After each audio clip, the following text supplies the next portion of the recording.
Halo, selamat datang di channel Ruang Taktik. Di video kali ini, kita akan analisis Thiago Motta, pelatih bolongnya. Musim ini, banyak tim-tim kejutan di Liga Top Eropa. Bundesliga Jerman ada Bayer Leverkusen yang menjadi juara dengan rekor unbeaten.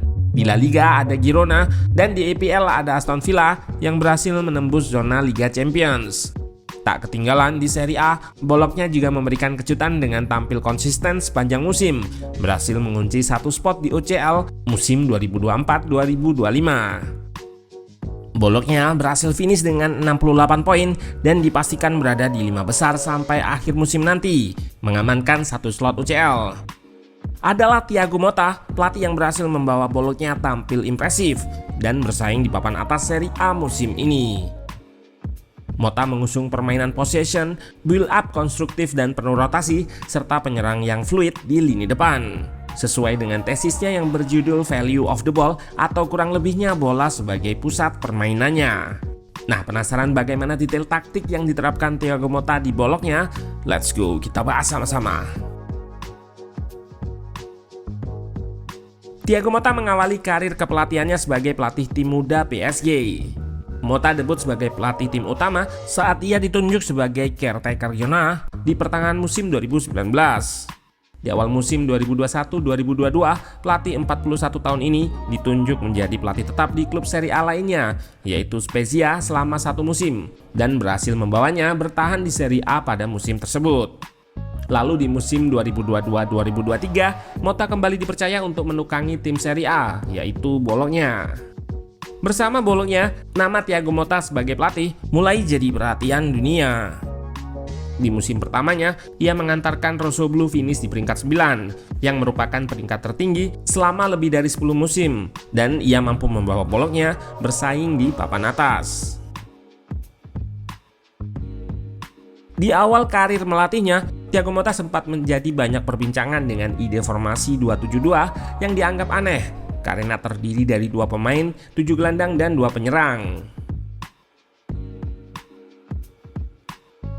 Namun formasi 2-7-2 yang dimaksud Motta adalah formasi yang dilihat secara horizontal dari kiri ke kanan atau sebaliknya. Seperti yang terlihat di sini, formasi 2-7-2 secara horizontal bisa dijabarkan menjadi formasi 4-2-3-1, 4-3-3, atau 3-4-3 secara vertikal, yang mana formasi ini sebetulnya umum digunakan. Terbukti formasi yang sering Motta gunakan di boloknya adalah formasi dasar 4 back, 4-2-3-1 dan 4-1-4-1, jadi variasi yang paling sering diterapkan olehnya. Nama-nama seperti Zirkzee, Saelemaekers, Ferguson, Freuler, Calafiori, Beukema, dan Skorupski jadi pemain yang sering diandalkan oleh Thiago Motta. Ia banyak mengandalkan pemain-pemain muda, diperkuat oleh pemain-pemain dengan rata usia 24,7 tahun, dan hanya ada 2 pemain di atas 30 tahun yang jadi langganan starter, yaitu Remo Freuler dan Lukas Skorupski. Bersama boloknya, Thiago Motta mengusung ide permainan berbasis possession. Rata-rata penguasaan bolanya musim ini mencapai 58%, paling tinggi kedua setelah Napoli, dan meningkat dari rata musim lalu yang juga tergolong tinggi, 55%. Saat menguasai bola, boloknya memulai serangan dengan build up konstruktif dari belakang. Basicnya menggunakan lone pivot atau satu pemain di posisi nomor 6 yang berdiri di depan lini pertama. 2 gelandang lainnya lebih naik menempati koridor half space. Saat gelandang bertahan di marking, 2 gelandang di koridor half space inilah yang akan bergerak membuka jalur progresi. Selain 2 gelandang di koridor half space, striker boloknya Joshua Zirkzee yang sering turun ke lini kedua juga sering dijadikan sebagai target progresi. Yang jadi catatan, back-back boloknya beberapa kali melakukan kesalahan saat mendapatkan pressing dari lawan. Terlihat di sini, lawan berhasil merebut bola dari mereka di area yang berbahaya. Beberapa waktu lalu, blunder salah umpan yang dilakukan Beukema berbuah menjadi gol bagi Juventus. Ketika on possession, Thiago Motta di boloknya juga menerapkan taktik modern, yaitu center back hybrid seperti yang diterapkan oleh Pep Guardiola dengan John Stones-nya. Peran center back hybrid ini memungkinkan salah satu center back-nya untuk naik ke lini tengah. Yang menarik, 3 center back Bolonya yaitu Calafiori, Beckema, dan Lukumi bisa memainkan peran center back hybrid ini dengan baik. Naiknya center back ke tengah ini fungsinya adalah untuk memberikan extra man, menemani single pivot, sekaligus memberikan koneksi untuk bantu proses build up konstruktif Bologna.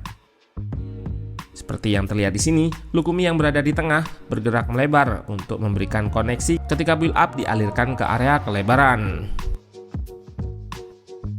Pada laga versus Milan, Calafiori dan Beckema bergantian memainkan peran center back hybrid ini dengan naik ke lini tengah.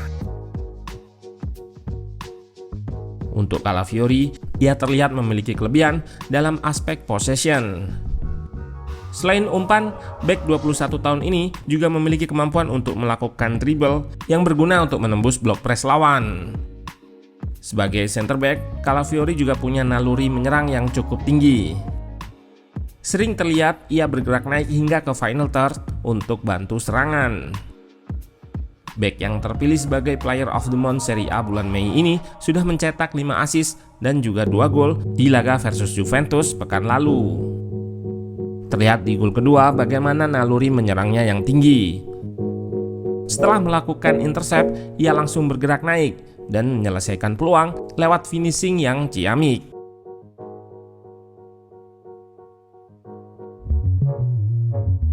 Di fase menyerang, Bologna kental dengan skema wide overload dan pergerakan pemain depan yang cair. Striker mereka, Joshua Zirkzee, merupakan penyerang bertipe roaming striker yang tidak terpaku di posisinya sebagai nomor 9. Terlihat dari heatmap-nya ini, bagaimana luasnya pergerakan striker berkebangsaan Belanda ini. Ujung tombak yang pernah bermain di Bayern Munchen ini punya kelebihan dalam mempertahankan bola. Ia juga kuat saat dribble dan juga bisa menjadi pemantul untuk link up. Selain itu, ia juga sering turun ke lini kedua untuk jemput bola dan bantu proses bangun serangan. Zirkzee juga bisa bergerak melebar untuk mensupport wide overload di area kelebaran. Wide overload yang diterapkan Bologna memungkinkan mereka untuk selalu memiliki koneksi untuk melakukan link up dan rotasi posisi. Seperti yang terlihat di sini, gol ini berawal dari overload dan pergerakan Freuler yang mengekspos ruang kosong. Selain Zirkzee, pemain lain juga diberikan lisensi untuk bergerak keluar dari posisinya. Di sini terlihat ada El Azzouzi yang posisinya sebagai gelandang, namun ia bergerak naik saat melihat ruang kosong di pertahanan AS Roma. Peran yang berbeda juga diberikan kepada Saelemaekers. Pemain pinjaman dari AC Milan ini berposisi asli sebagai winger kanan. Namun ia diplot sebagai winger kiri oleh Thiago Motta. Pada prakteknya, Saelemaekers juga nggak stuck di area winger kiri, karena ia juga sering roaming ke tengah. Saat tidak menguasai bola, Bologna terlihat sebagai tim yang adaptif. Mereka bisa menerapkan high pressing saat lawan yang dihadapi bermain dengan build up dari area rendah. High pressnya berbasis man-to-man marking, yang mana setiap satu pemain Bologna akan menutup opsi passing terdekat dari lawan. Pun begitu, mereka juga bisa bertahan lebih reaktif dengan menerapkan medium block. Cara bertahan yang adaptif ini membuat Bologna tidak terlalu saklek dengan satu cara bertahan saja dan bisa lebih menyesuaikan dengan karakteristik lawan yang dihadapi. Pun begitu, terlihat masih banyak kelemahan dan celah yang terlihat dari pertahanan Bologna. Nampak ruang antar lini sering diekspos oleh lawan karena jarak antara lini tengah dan backline yang terlalu jauh. Pun begitu, kelemahan ini seringkali bisa di-cover oleh dua center back Bologna yang kerap step up untuk melakukan closing down di ruang antar lini.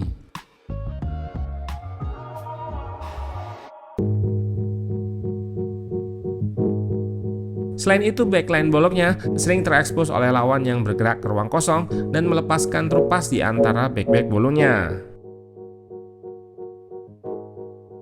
Di kotak penalti, mereka terlihat lemah dalam menghadapi crossing-crossing lawan.